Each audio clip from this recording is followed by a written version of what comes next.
Gordon Dalgleish here again, and delighted to have with me Shelley Duncan today from Otago Golf Club down in New Zealand. Shelley, thank you for finding a few minutes for us today.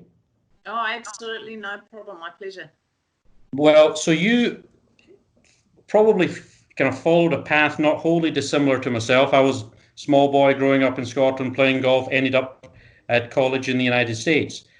You were down in New Zealand playing ladies golf, and you ended up at Oklahoma University. That must have been quite a transition for you back in the late 70s, 80s, coming from Dunedin all the way up to Norman, Oklahoma. Yes, yeah, I went up there in the mid-80s, and I still remember at the time my father being petrified that I wouldn't make it through from LA airport through to Oklahoma without being trapped by some religious group. So he was pretty happy that I found my way to Oklahoma. And yeah, I had a great time there. It was a great place to meet some neat people and have a go at training your craft of golf. So how did you kind of get exposed from Dunedin all the way up to the States? Because that was still kind of in the embryonic days of international players coming in for golf scholarships. I think, Greg Turner was at the University of Oklahoma along with Phil Aiken, Craig Perks, Matthew Lane. So there was a real New Zealand connection there already, but I was the first woman to go. In fact, I think I was the first woman in New Zealand to go on a golf scholarship. So the men's team came out to New Zealand. David Yates, who was the men's coach, recruited me basically to the women's program. So yeah, I was right place, right time. So it was pretty good.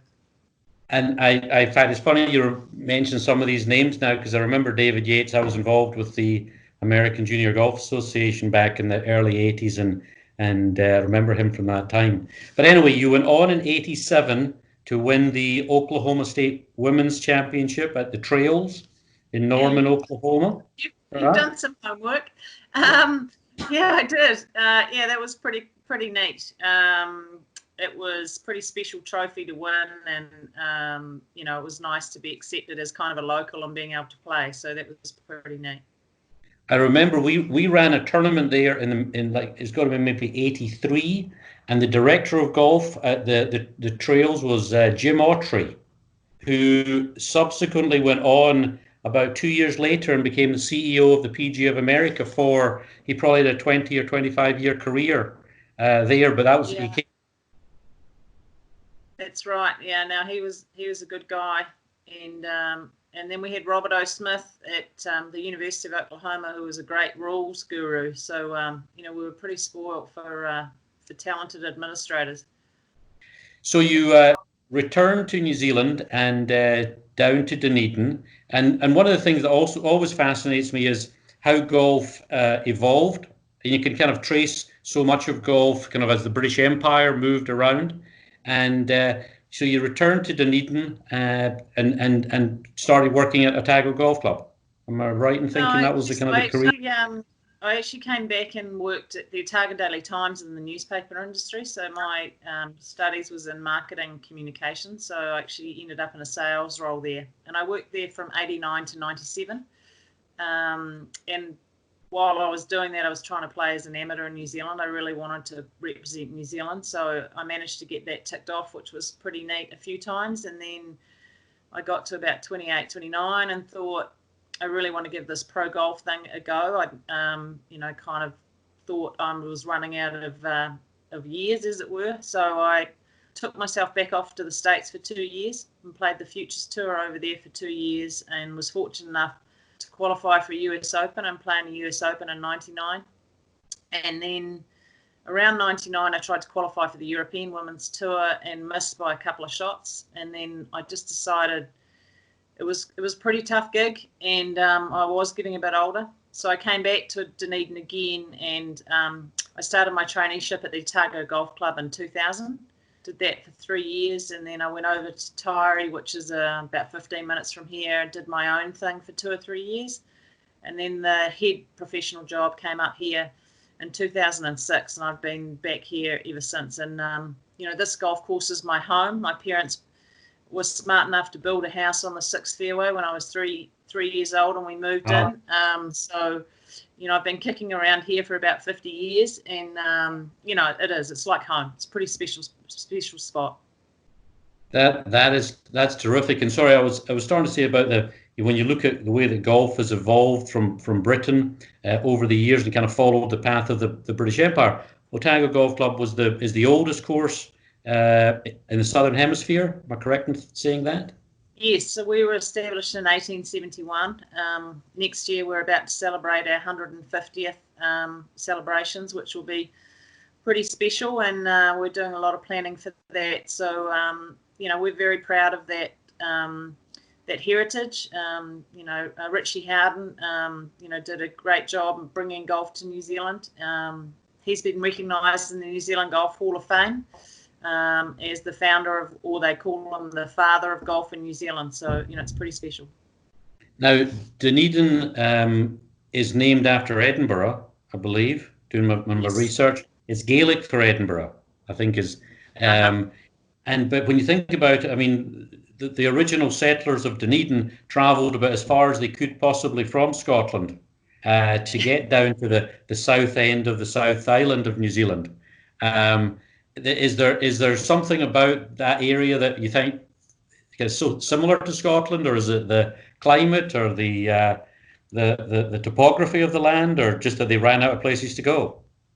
I think gold probably played a part in some people's reasons to travel down here. The gold was discovered fairly early on. I also think you're right. There's great farming pastoral land that people could see the opportunities. People would even travel, can you believe it, all the way back to Scotland and find themselves a wife and bring them back to New Zealand. So there's lots of pretty cool things about, we often we affectionately called ourselves the little Edinburgh of the South. And at the golf club here, when you bring a group through, as you did very kindly in February, we have a bagpiper on the putting green playing the pipes, which is pretty special. And then when you go upstairs, we offer you a wee dram of whiskey. So we're very much entrenched in that Scottish history. So the history of the golf club, can you give us just a kind of a brief summary of it from how it started in 1871? I think there was a hotel involved, it was your clubhouse, and obviously these were much different times, kind of on the frontier, and how golf evolved and how it kind of took hold in the South Island. Yeah, I think we've been in sort of 3 or 4 sites, which is why we can't claim to be the oldest golf course. But we have sort of stayed within the neighbourhood, if you like. So in 1871, we were originally part of a hotel. Apparently in those days you built golf courses around a hotel, which was, I guess, pretty wise. You've got the social element covered as well. And then the hotel went bankrupt for whatever reason, and then we needed to look for some space for some more golf and built another 9 holes. And then we moved again because we needed 18 holes, and we ended up here in 1896. And I think the nice thing about the golf course, when you play it, you can see that the land hasn't been moved around too much. It's pretty much as it was, nice little undulations, and I guess when I describe the golf course, what you see is what you get. It's not tricked up in any way. We are in the process, a long-term process of removing pine trees and replacing with natives, and that's ticking away. It won't be done in my lifetime, unfortunately, but it's definitely something that is pretty neat. In fact, we are going to look at I know Royal Wellington's done it, but we're going to look at putting some beehives in because we've got so much native manuka bush. And if you've ever heard of manuka honey, it's a bit like gold at the moment. So, that might be our gold rush for the next few years. That's terrific. Now, in your travels, have you been able to get back to Scotland or Ireland at some point and play some golf there? I've only been to Scotland or Europe for a very, very brief time. I feel pretty guilty about that. I have been to the R&A and walked down that 18th hole, but haven't had a chance to play there. Went to a masterclass with Butch Harmon and his brothers up there, but I'd love to get back and play. Well, I was curious about the kind of the makeup of the club. Scottish clubs are very much they cover the local society. They're not in the same kind of way that golf clubs in the United States are maybe a little bit more affluence driven. Is Dunedin, is Otago still the same, where it's kind of got characters from around town and, guy folks, ladies, men that just love the game of golf, and it's just a social as much as golf in some respects?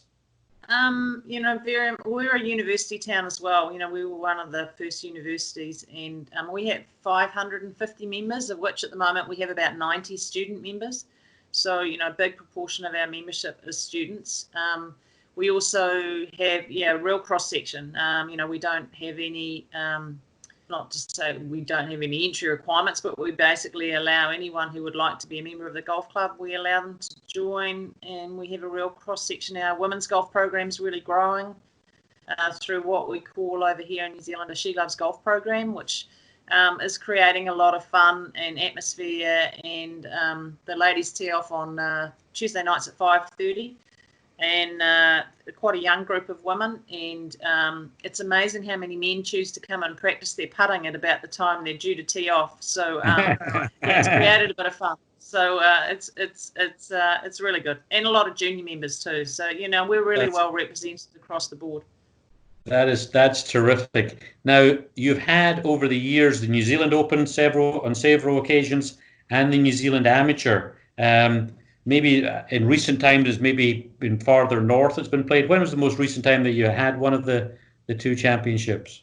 We had the New Zealand Amateur, I think, last in the early 2000s, like about 2002. We are due to host the New Zealand Men's Amateur here next year as part of our celebrations in 2021 in October. So, that'll be really exciting. So you going to the 150th celebration, what other events or activities do you have planned for next year? Because that's something that not many clubs get to enjoy, the 150th. Yes, we have a St Andrews Cross Medal, which we play for every year, which was first played for in 1872. So that'll be our sort of big weekend, the 19th to the 21st of November.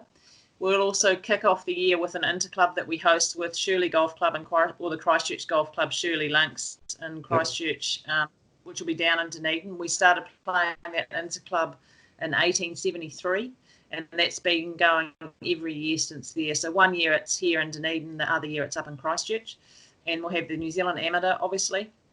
We've invited some members from the R&A to attend our big weekend in November, so hopefully the club captain and CEO or both may attend that, which would be pretty special. So we've just got things scattered throughout the year, culminating in that big weekend in November. That's great. Now, how long does your season, your golf season last, that you would, for events and kind of the things that you would plan, as opposed to now being in the winter months, you might not have so much activity? We pretty much play all year round. We have a playing calendar that runs the 12 months of the year pretty much, which is really good. So we don't really, and this winter so far, during COVID, and, we're out of, I guess, COVID restrictions now, the weather's been amazingly good. In fact, too good. I'm normally catching up and planning and marketing and doing bits and pieces at this time of the year, but the weather's been so good, we've been inundated with people. So just to give you an idea, and this is happening across New Zealand, our membership's grown 50 members since COVID. I think people have really realised the value of a membership and the social aspect of being, part of a golf club. So that's been incredible. And our daily usage is up, I'd say, probably 30 to 40%. So, we are very, very busy. Fabulous. That is a great problem.